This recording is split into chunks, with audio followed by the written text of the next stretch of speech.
Hi here at the Mi-Soul HQ. We're at Southport 52, the last dance, the final one, and here with Kenya for your first ever UK appearance, is that right? Yes, first ever. And how did you find it? It was fantastic. It was really good. Really, really good. Really good. And how did you find the reception? How are you finding the reception generally here? Just, I mean, such amazing energy and just really supportive and, you know, complete strangers. Who are you? Oh, okay, I'm going to support you. I'm going to listen. Just, yeah, it's been great. So let's go back, let's talk about your story, because you're coming to music quite late really, aren't you? Because you had another career, didn't you? I had another career. I did music growing up, so I studied piano and voice and was in show choirs, all that good stuff. And then I went to college and majored in physical therapy and became a licensed physical therapist and practiced for years and got really restless because I wasn't doing music at all and thought I was just going to make it as a hobby again, and it kind of took off. So did you come from a musical family at all? Where did the music come from originally? Yeah, my father was a drummer. He never went pro, but he played in local gigs, and so we had, you know, all kinds of percussion instruments, drum sets, piano, flutes, all that stuff. So yeah, definitely musical family. So the bug was in you. Oh, but he planted it really early. Okay. And eventually it came to the surface. Yeah. And I think the first release that you did was 2010. You did an EP. Yes, I did an EP called Starting Over, which was produced by Maurice in Chicago. And again, I was clueless. I really didn't know what exactly I was doing, but I'm like, this feels right. This feels right. So yeah. And so that was your first, I guess, your first dabbling into recording and stuff. Yeah. And so how did that come about? How did you meet Maurice? Oh my gosh, it's a funny story, but real quick, Maurice was actually in my spin cycling exercise class, and I didn't know who he was. I just knew he was on bike 1 and I was on bike 2. And what ended up happening, I was working with another producer, Liddell Townsell, who the new, I was working with him. He said, you need to meet Maurice Joshua, and I was like, okay, who's? Because I was new to Chicago, I didn't know. And I saw a flyer actually on Liddell's floor, I swear to God, and it had a picture of Maurice on it. And I said, oh, that guy's in my spin class. He said, that's Maurice.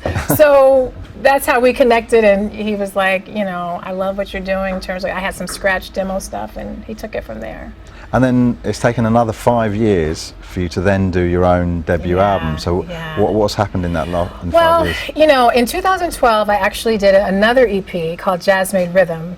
And that, because I also have a background in jazz. So that album, or that EP, is covers that we rearranged into jazz arrangements. They're R&B covers. So like Jill Scott, Michael Jackson's Can't Help It, Bill Withers' Lovely Day.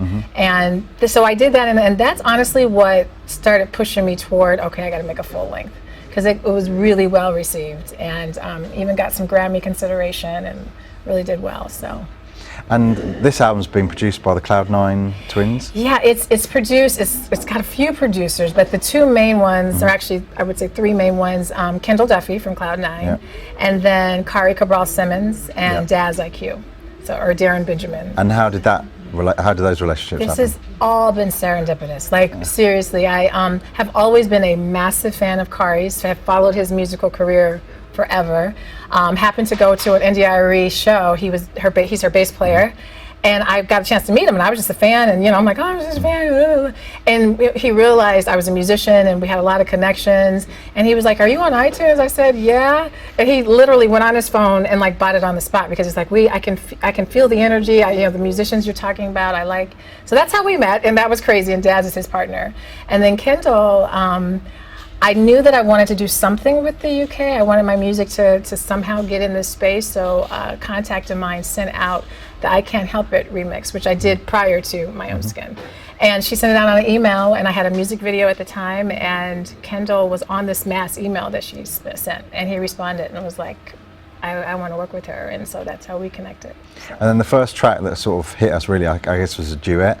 Yeah, the Be Here. Yeah, Be Here, yeah. Yes, and that's funny because that was the very last song that you recorded. We recorded, okay. Yep. And so that features Cloud9. And again, since we had done the whole album, Kendall's like, I think we should do something together. And I'm like, sure, you know. And I'm a writer, I'm a songwriter, so I did the lyrical writing on 90% of the album, and then Kendall did, you know, composition, music composition.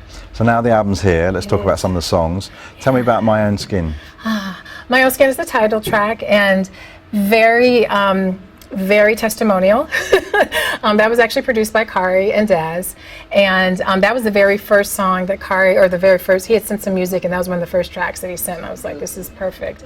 So that's just about me getting back into music and being who I am. I think, you know, when we don't follow our passions, it can be very uncomfortable getting into it, and I wanted to talk about that and how I'm comfortable now. So that's that song. And then another popular track is Let Me, so tell me about that one. Yeah, Let Me was produced by Kendall Duffy, and Let Me was the very first song that Kendall and I ever wrote together. And again, we just wanted, I think because we both, you know, I had never worked with him, he had never worked with me, so I was like, okay, let's just kind of keep it, let's not make it too deep, but at the same time, you know, give it a groove, so that's how that came about. And one of my personal favorites is Sleepless, so tell me about that one. Oh, yay. Okay, so I'm excited that you like Sleepless, because Sleepless is actually written by an artist named Maurice Garrett. And Maurice and I went to college together, and she had written this song years ago, and I always loved it. I'm like, oh, I love Sleepless, I love Sleepless.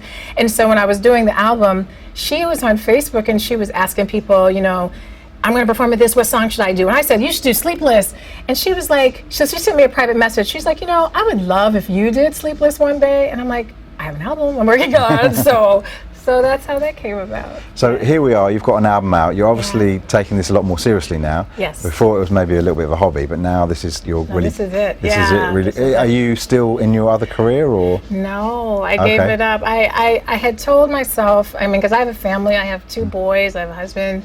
I was in a traditional lifestyle, so coming out of that, I told my family, like, look, if it starts to feel like it's getting too much to do both, I'm going for the music. You know, I'm gonna go for that space. So get ready, you know. And so it started feeling like that. I was getting, you know, it was getting too hard to come up with, you know, treatment plans and stuff. I'm like, I gotta go rehearse, you know. So yeah, about 2 years ago is when I finally stopped. And it's been very warmly received in the UK. Yeah. Anywhere else around the world? What about in the States? Yeah, no, definitely in Europe, just period. I'm getting lots of, I mean, from Italy to, you know, France to Macedonia, you know, to South Africa, Australia, I'm getting some reception, Japan. And then in the States, we've released 2 singles. We haven't released the full project yet. And Be Here actually peaked at number 28 on the billboards, on the R&B billboard, so it did really, really well. And we just released Let Me. And it's been hovering between, it's in the top 30, it's in 30, 32 range, so we're hoping to release it there in the fall. So it's funny because obviously everyone in the States is like, are you serious? Like, when are you going to release it here? But we want to have an impact. And one of the other popular tracks here is Wednesday Girl. Yeah. So tell me about that. Yeah, it's funny. We had released Be Here, and I was like, you know, Wednesday Girl is a whole nother feel. It's a total different feel, and I really think that in Europe they're gonna hit that. They're gonna like that. And so I actually was the one that convinced my team, like, let's just send it to a bunch of DJs and just see what they think. And you know, if they don't like it, we'll move on. And it literally, like, overnight, people were just like, you know, where can we download it? Where can we do? So, and Kari, you know, Kari and Daz did that song as well. And one of the interesting things is you've done lots of really great remixes as well, particularly of Wednesday Girl. There's a fantastic remix of that. Yeah. And My Own Skin, there's new remixes now and stuff. Yeah. So what was the thinking behind all of that? Yeah, you know, one of the things, I mean, I'm a songwriter, and, you know, I write music, I play the keys, but one of the things I love about working with really strong producers is letting them kind of have some creative liberty without overproducing. And so I had approached Daz, and I'm like, you know, I want to do a remix, and honestly, I don't want to give you any guidance because this is a hard song. Harmonically, it's a very different song, the original version. So I was like, good luck, you know, I can't help you. But he came up with just funkiness, and so that was them that came up with that. So what does the future hold? Now you've got the album out, you've got it out of your system. Yeah.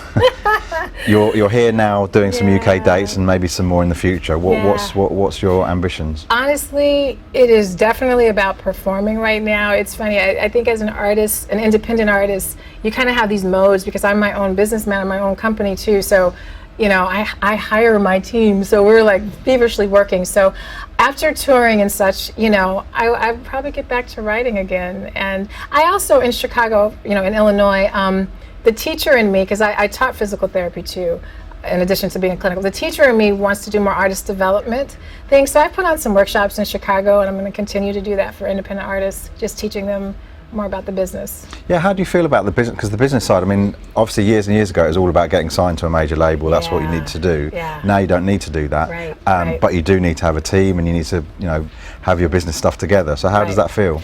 You know, for me, I mean, it's Kendall and Kari and all of them who've been in the business industry, particularly Kendall, because he's a producer, but he's also a music exec and has his own marketing company and does radio promotions.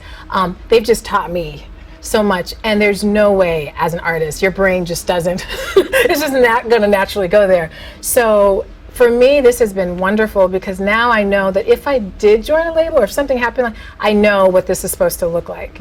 And I've just been trying to encourage other artists, you know, you can't just be an artist today in today's industry. You can't. Even if a label picks you up, you need to know what's happening, right? You need to work. You need to promote yourself, and I think even your signed artists who are now trying to become independent have to now relearn that machine is gone, and they have to be that machine. So, yeah. So new music then, or? Oh yeah, no. One of the things I'm thinking about doing, and I don't know if I should say it or not, because then people will be like, but I have some holiday songs in my head a little bit, and I've already done some rearranging and have kind of tested it out on some audiences in the holidays, and they've been really, really well received. So I think that we may do a little bit of a holiday EP, maybe, but yeah, as far as I'm just like, let me get my own skin out there. And again, the States doesn't have it yet, so that's a whole nother space. So that's really my immediate concern, is getting it out there. Yeah. Okay. Well, thanks very much for coming into Mi-Soul. Oh, thank you. Enjoyed your set at Southport. I love Mi-Soul, and thank you guys for supporting me. You've been awesome supporters of the project. So. Great. Thank you. Thanks. Bye.